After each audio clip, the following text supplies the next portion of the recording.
Good morning, everybody. This is Javier, bringing you your daily Chinese character.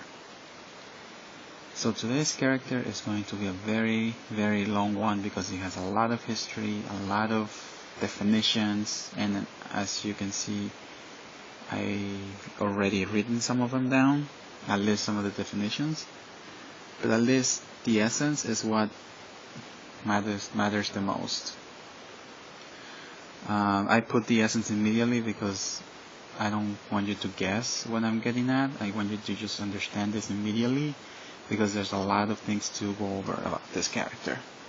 So without saying much, maybe if you know some of this, you would already understood what I'm gonna say. If not, then let's just get started. So today's character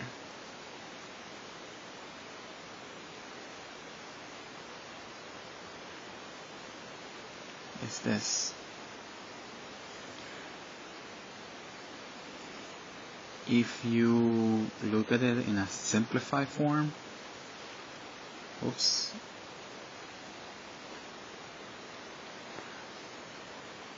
you want to look at it in a simplified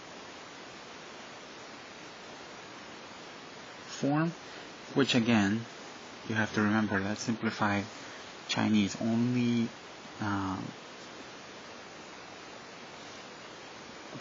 it's only part of the Mandarin character.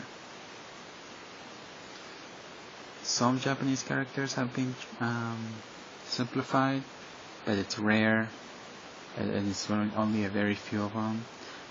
In Taiwan and Cantonese and other dialects not from Mandarin, they have not simplified their character, and hence they still remain with the traditional character right here. But in Mandarin, this is how it's simplified, so it's good to know if you are gonna be traveling around Beijing or other Mandarin areas or read simplified papers. So the definition, it's the essence of this definition is an individual, and we'll get into the history as to how that portrays into the individual. So the individual, and then some of the subcategories, which includes other definitions, include being single or something that's single, item, so anything, any item, you would use this character to describe it.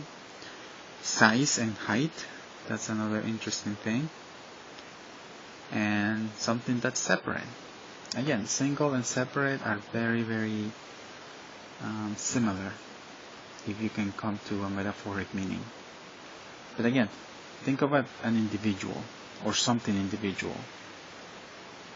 You know, it has its own size, its own height, its own name because it's an item, and it's unique because it's single or alone, and it's because it's separate from everything else. So I hope that's making sense. And without saying much, let's go to the primitive character. So the primitive character has a lot of different things. There's no exact definition for it, so I'm gonna put my interpretations on this to some extent. So first of all, let's write down the original character, and then I'm gonna get to the primitives, and let's dissect this one by one. So you have this character, and then you have this character, which is an enclosure, and then you have this character, which actually means old. So we have old, enclosure, or something that something that encloses something, like a balloon encloses air, or a jar encloses water or anything that's inside. And this is a person.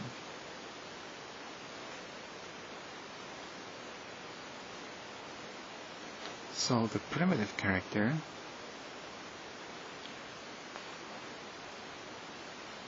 it is this. So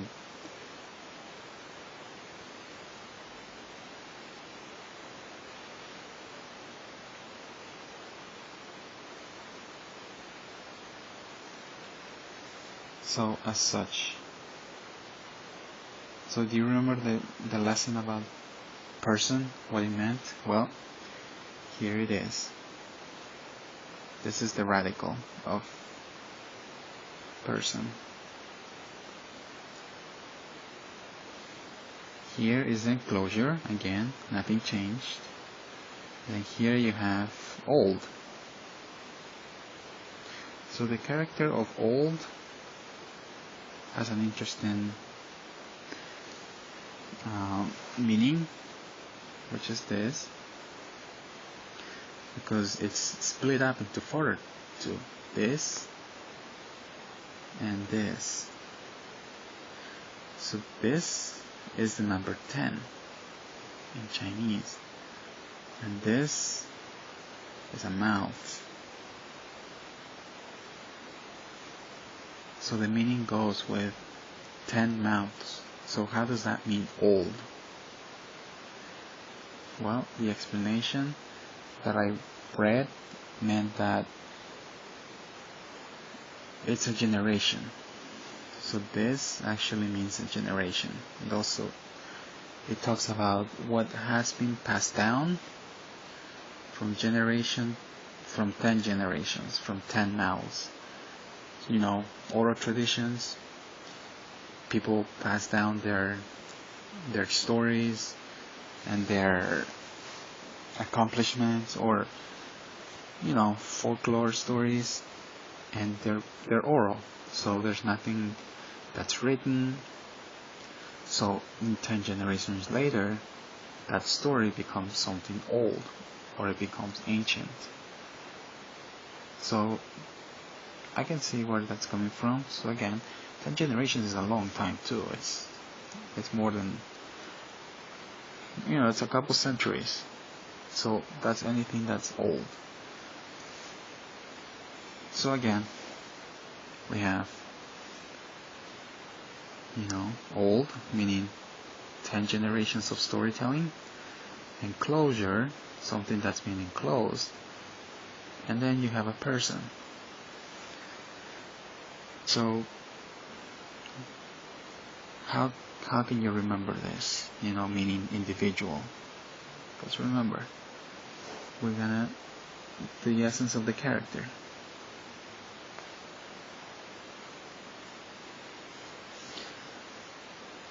Well, one of the ways to look at it is, you know, a person who has a treasure of old stories, hence he's unique and individual. So that's how I go with it. Again, this is all interpretations, this is all pictures. If you think you have a better picture, please share it, or a better definition, or something that you like, please share it, and I'll be more than happy to accept it as well, because this is a lot. Alright, so the other thing that I was thinking about the ancient character, and it'll be quick, this will be quick. So again, let's write it down. So person, enclosure, and then an old thing, something old. So do you know what a geode is? So a geode is it's actually like a little stone with inside has all different kinds of crystals. Usually one kind, but it can be mixed. Amethyst, it could be, I believe, jade. So many kinds of crystals, and inside they're beautiful. And you know, it looks just for a normal stone. But you know, there's an art to cracking that because you could destroy the whole thing. So what I'm getting at is that these are very old things, and inside they're very valuable, just like ancient stories. For the ancients, were very valuable. So let's try to, you know, here's the kid with both legs, and then here, you know, the enclosure Here's one more. Then inside will be the ancient generations, the valuable things, what's old. Okay, so that's another way to look at it. And again, each geode, they're very unique. Hence, individual. Okay? So, let's summarize this quickly.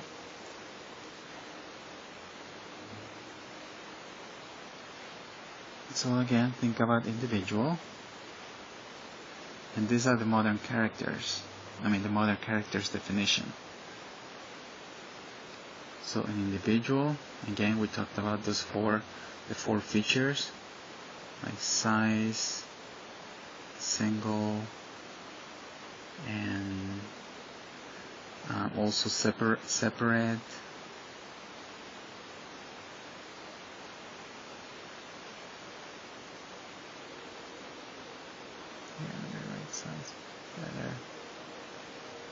Separate, and the other, what was the other thing?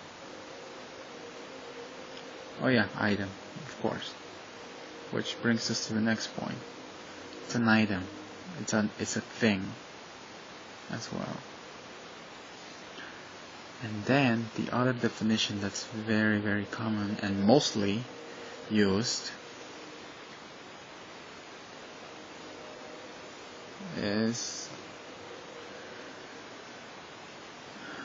a general counter or a classifier. So that is something very unique in the Chinese character, in the Chinese language, and many other Asian languages, not just Chinese, but it also includes Tibetan, Burmese, I believe, Bhutanese, Thai, Indonesian. So most Asian languages have this counter system. So I'm going to explain a little bit of what that is. So counter is something that classifies the object that's being counted. Okay, that makes sense, maybe. So you put a word before the object of what you're trying to describe. So without saying much, let me just try to put an example. So you have 3 people, right? 3 horses and 3 books. So in Asian languages, and I'll get back to you as to exactly which languages are they that use counters. You will say 3 counter and then person, the word for person, because many Asian languages don't have plurals, so instead they use counters to say what they're trying to show. Okay, and in this case, for people or just items,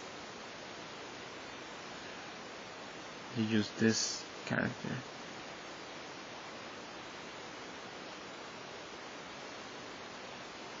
There.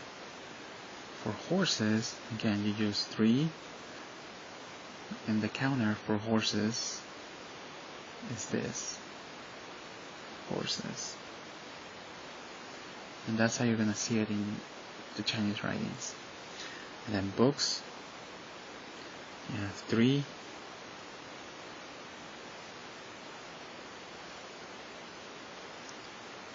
books. So it's not, so be aware that this is not saying people, this is not saying horses. So if you see this, don't assume it's going to be horses, because the counter is something that they use for these kinds of words. Okay, so again, this does not mean books. You have to put the word books also. Okay, so this is a whole new grammatical aspect of what these Asian languages are portraying, and there's a whole lesson about this. Hopefully I'll do in the future about counters. But again, it's a unique feature in Chinese. So I hope that made sense. And just to summarize it, remember the word individual, or the essence. Individual, something of an item or a thing, and a counter. This is a general counter. So again, say you don't know what is the counter for horses or books. You can use this. You can get away with it. Of course, people will know that you're wrong, but at the moment, if you don't know how to count things, just use this, and you'll be good. You'll be sounding better than saying or not saying anything at all. Okay. So again, another picture I put here were these warriors from the ancient Chinese, the army that was I can't think of the name right now, but again, think about being individual.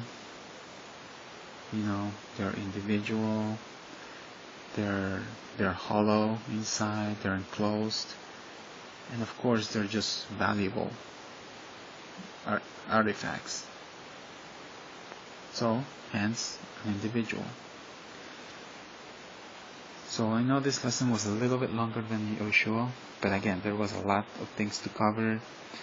More about the primitive characters. It was more about what a counter is, because I introduced you something new, and I hope it makes a little bit more sense.